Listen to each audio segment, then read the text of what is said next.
Hey everyone, welcome back, or if you're new here, welcome to my channel. I'm so glad you're here. Today, I thought we would have a little cozy chat while I work in my sketchbook. I'm not really focusing on anything in particular, just some Pinterest references and letting whatever wants to happen. So feel free to have this play in the background and grab your sketchbook and draw along with me if you would like. Today I wanted to talk about something that completely changed the way I use my sketchbooks because honestly, I used to struggle so much with them in the past. So my first tip for if you don't know what to do in your sketchbook and you haven't drawn in a while is to try a new medium or a medium that you have not used in a while. That is actually what I'm doing in this video. I haven't touched colored pencils in so long, so I'm a bit rusty, but that's okay. It was fun and I enjoyed it. So the second tip that helped me was letting go of perfectionism. Instead of seeing the sketchbook as a place where every page has to be beautiful or Instagram worthy, I started treating it more like a journal, a place where I can collect ideas and experiment and make mistakes and just enjoy creating without overthinking every single mark. I think that this mindset helped me a lot because I've actually always loved journaling. I've tried everything, regular diaries, art journals, commonplace books. If it had the word journal in it, I probably wanted to do it. So I already had this habit of documenting my thoughts, and eventually my sketchbook just became another version of that. It felt so much more natural once I stopped thinking of it as something that always had to be perfect. When I was younger though, it was the complete opposite. I used to rip out pages of my sketchbook whenever I didn't like a drawing. If something looked quote-unquote bad, I'd just tear out the page and pretend it never happened. And honestly, I wish I hadn't. Now I actually love looking back at those imperfect sketches. That's actually another thing that inspires me to work in my sketchbooks, to look back at my old art and take inspiration or even recreate them in my current skill set. Whenever I'm having art block or just one of those days where nothing seems to look right, seeing those older pages reminds me that every artist has those off days. They're sitting right next to some of my favorite drawings, and somehow that's way more motivating than flipping through a sketchbook that's perfect from beginning to end.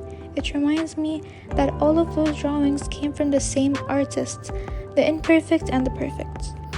Some days your art is just going to surprise you, and other days it's gonna feel the worst.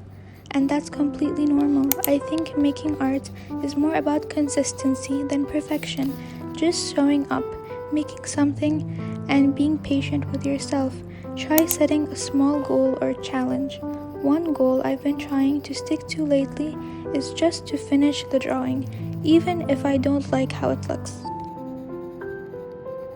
My first instinct is usually to stop halfway because I think I've already ruined the drawing, but I've realized that if I leave it alone for a few hours or even a few days and come back with fresh eyes, I can usually fix a lot more than I expected. Sometimes all a drawing needs is a little bit of distance. So yeah, even just a 10-minute walk helps me clear my mind and helps me come up with new ideas. Another tip is don't give up on the pages just because you made a small mistake. Maybe you drew the eye a bit lopsided. That would stress me out before, and I would just start over. But now, even if I don't like a small part of the page, I don't see it as the end anymore. One thing that I love to do is using sticky notes or even drawing over the little mistakes. Hides the parts I'm not happy with, but it also makes the page look more layered and interesting. Some of my favorite sketchbook spreads happen because I was trying to quote-unquote save the page. It gives the page more visual interest in my opinion, so don't be afraid to experiment. After all, it is your sketchbook at the end of the day. No one actually has to see any of the pages if you don't want them to. It's your space to create whatever makes you happy, whether that's messy sketches, finished illustrations, random doodles, or pages full of notes, whatever you enjoy. Another thing I wish someone had told me is to stop rushing through sketchbooks. I remember seeing a brand new sketchbook at the art store and thinking, I can't wait to start that one. So I'd rush through the one that I already had just so I could move to the next. Looking back, I wish I had slowed down a bit. Thinking about the sketchbook that you're already using, remember how excited you were when you first got that sketchbook? That excitement is still there, you just have to let yourself enjoy it. Instead of thinking of getting to the last page, enjoy the page that you're working on, because before you know it, you'll finish the sketchbook anyway. So keep the messy pages, celebrate the good pages, and learn from the frustrating ones. And most importantly, enjoy the process, because that's what your sketchbook is really for anyways. Anyway, that's all the tips that I have for now.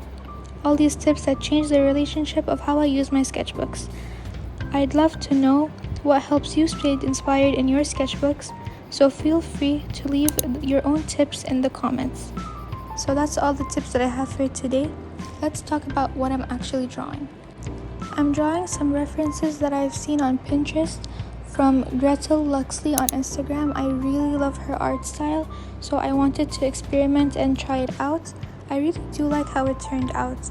The face and the sketch was a bit frustrating at first, but I think I got it to a place where I'm happy with.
This one is also from Gretel Luxley on Instagram. I'm just looking through some of her artworks and looking at whatever I want to make and basically trying to learn from it as much as I can.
This last one is Bloom from Winx Club. It's also one of the drawings from Greta Luxley, but I tried to make it more my style, and instead of using alcohol markers, which she usually uses, I decided to bring out my colored pencils and try doing it with them.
Okay, to be honest, now that I'm looking at it, I think I did make her smile.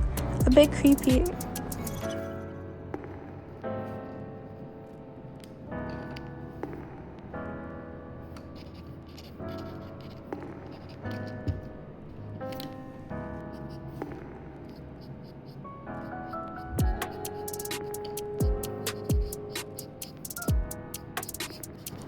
Thank you so much for sticking until the end. I hope you enjoyed the video. YouTube thinks we will like this video next, so tell me if they were right, and I'll see you in the next one. Bye!